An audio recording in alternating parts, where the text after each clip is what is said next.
Good evening at 6 o'clock on Saturday, April 8th, 2017. Welcome and thank you for joining us tonight for the English edition of Aura News, where we bring you today's top stories translated into English every weeknight.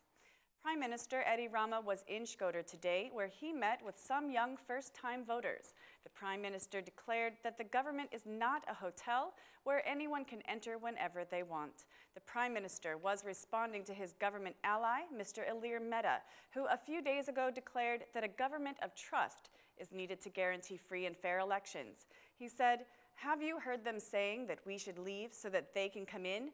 What do they think the government is, a hotel? Being the prime minister of a country is not a privilege like having a hotel suite. They say go out of the suite so that we can take a shower because we have been staying at the tent for 50 days. The prime minister added that those at the tent do not want the judicial reform. The Secretary for Youth in the Socialist Party was of the same mind with the Prime Minister, speaking out against a government of trust. She said, "We do not want a provisional government. We do not want a, quote, government of trust. We want a government with Rama. On June 18th, we will show that there are more socialists now than in 2013.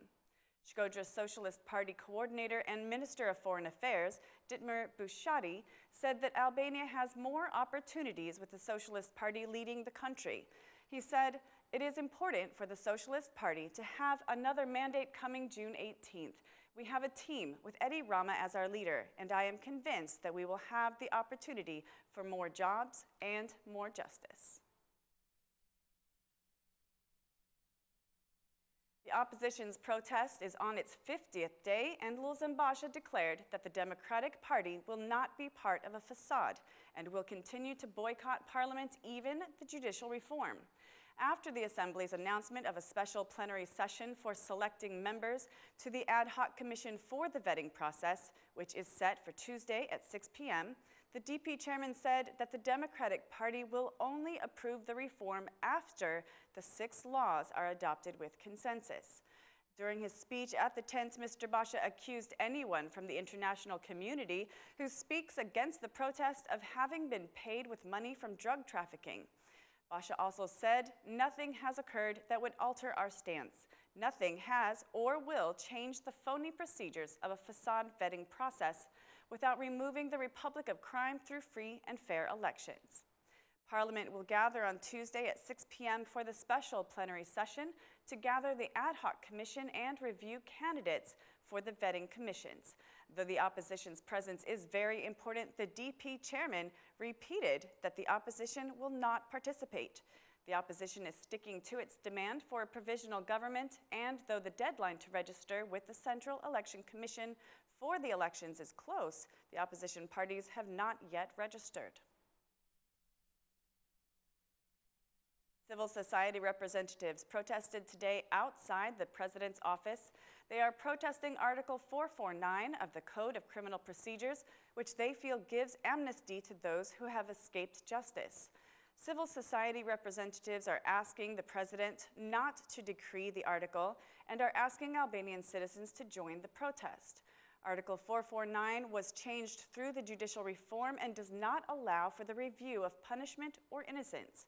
The new Code of Criminal Procedure was approved on March 30th in Parliament, while the Parliamentary Law Commission chairwoman said that the article was misunderstood.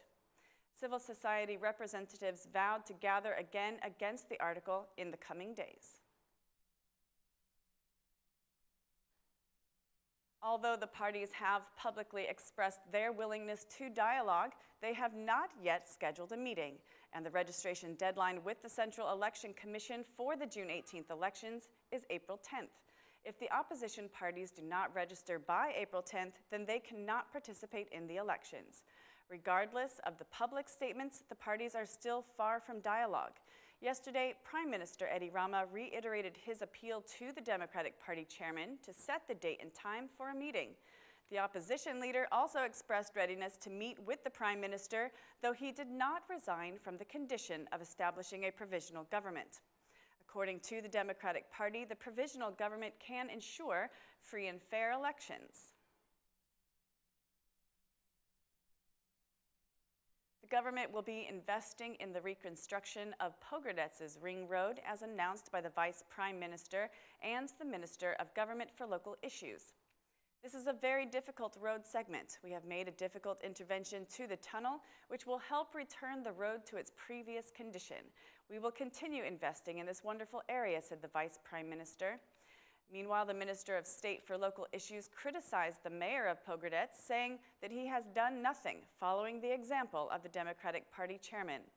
The reconstruction of Lean Pogradec is expected to increase the number of tourists for the summer season. The Minister of Energy was in Konispol today to inspect the reconstruction of the economic ring road.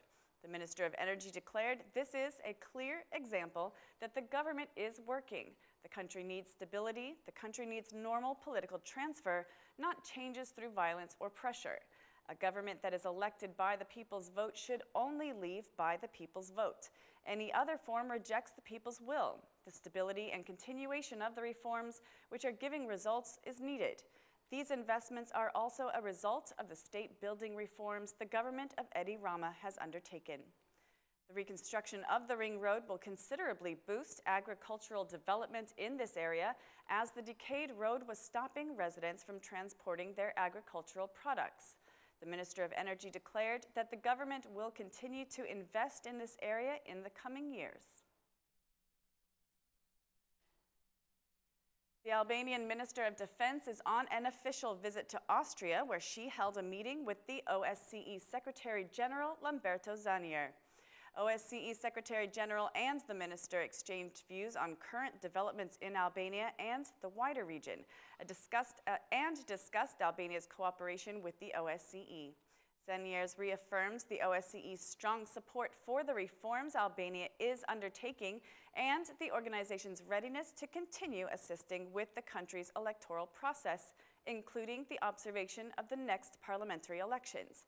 The Secretary General acknowledged the contribution of the OSCE to Albania in the safe disposal of surplus ammunition and dangerous chemicals that were in the country, and exchanged views with the minister on transnational challenges, including cybersecurity and ways the OSCE could continue to assist in addressing them. The Albanian Minister of Defense thanked the organization for its consistent support to the country. That's all for our English edition this evening. Please join us again Monday through Saturday at 6 p.m. for your local news in English. My name is Mari, and on behalf of Aura News, thank you and good night.